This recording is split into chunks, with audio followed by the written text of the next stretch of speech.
Thank you so much for joining us and welcome to the Globe. Now, does South Africa provide a friendly environment for immigrants?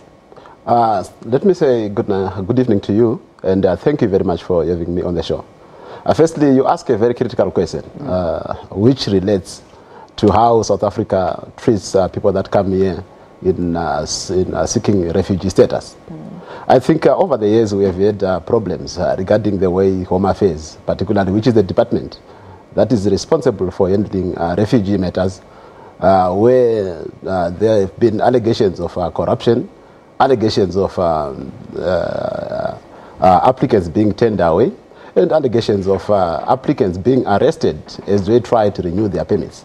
And above all, it has been obvious, and it's a case that we are battling and settling with, that there's a backlog in the terms of processing the applications. So we have got people that came as early as 2003 into South Africa, and they are still having their cases not finalized. So you'd go to the Home Affairs reception offices and they are given an extension for a month, for a week, and it becomes a very, very serious problem. So in a nutshell, I would want to believe that there is room for improvement, and at the moment it's not quite conducive.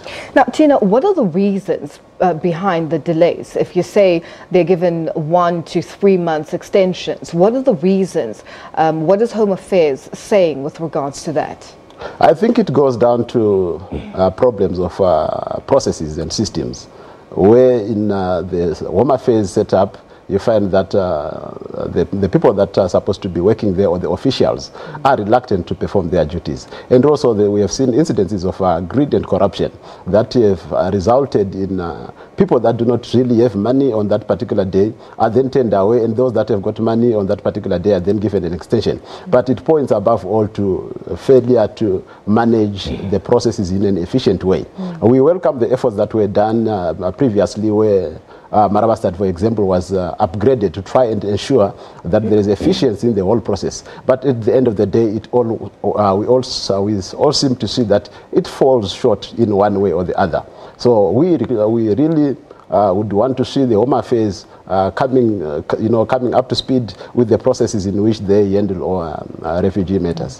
Now, Tina, when you say people who have money on that particular day are assisted, and people who don't have money on a particular day are turned away, what exactly are you, what are you implying, or what have the people been saying to you with regards to their dealings with different officials at the centres? I will tell you now, they've introduced the queuing system, but which is obviously being manipulated by officials at these particular centers. So if you do not really have money, you'll stay in the queue and you'll not really get help. So corruption is one of the main reasons why the process has not been able to go forward. And remember, most of the complaints that we get is from people that have gone in there and could not afford the particular amount of money to bribe so that they could get ahead of the queue, and they will keep on coming to an extent that they get arrested. And it becomes very bad, because once you get arrested, then you are sent to Lindela. And for most of these people that are sent back to Lindela, they do not have ways to get representation. They try to get in touch with lawyers and that, but usually it becomes a problem, and then you would find that they are sent back to their countries. And you also look at when you go to the repatriation centers, the amount of people the numbers of people that you see there, and also the kind of, I would say, the color of skin that you'd find there is mostly Africans. And that really, it boggles the mind as to whether these repatriation centers, are they only to hold Africans who are much more black in color. Now, Tina, are Chapter 9 institutions and government doing enough in terms of educating the citizens of South Africa with regards to the rights of refugees, especially in a country like South Africa or the SADC region, where there are no refugee camps? If an immigrant crosses the border into South Africa, say for instance from Zimbabwe, they're able to become a part of a community, whichever community they decide to live in. Yeah. Whereas in other countries, for instance, like the situation in Europe currently, there are refugee camps. In Uganda, for instance, there's refugee camps. In Kenya, there's refugee camps. So that, in terms of South Africa as a country and the SADC region, are Chapter 9 institutions doing enough to assist immigrants? And, is government playing its part? Well, one thing that I should mention, and without any equivocation, is that the Department of Justice has been very key in making sure that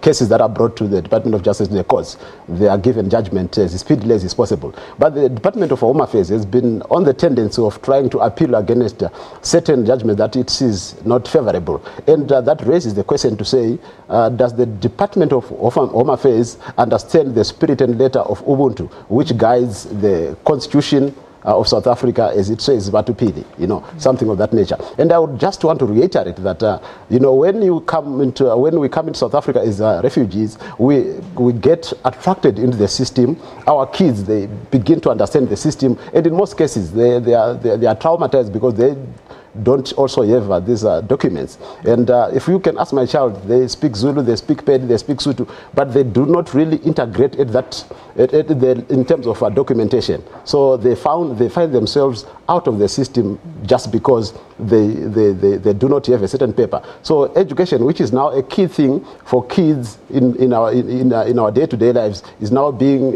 you find that you cannot be able to send your child to a government school because they do not have the right documentation. So that on its own, I think it's a key area that the administration of President Ramaphosa should look at to make sure that each and every child that is in South Africa, regardless of their parents having proper papers, is accorded the opportunity to be educated and to contribute to society. And I would also not want to downplay the amount of contribution that is being done by people that come to South Africa to either make a living or to come in as refugees. They contribute so much. And as I have said, kids, they understand the national anthem of South Africa in Afrikaans and in all the languages that it is saying. But unfortunately, they find the authorities and departments that are supposed to be taking care of them, not being up to date and discriminating against them, especially when they cannot get the opportunity to further their studies. And it's quite unfortunate because, as I speak Shona, I'm from Zimbabwe, but my child, the first language my child speaks right now is not Shona. It is isiZulu and the local languages. They feel part of the system. But unfortunately, they cannot gel in further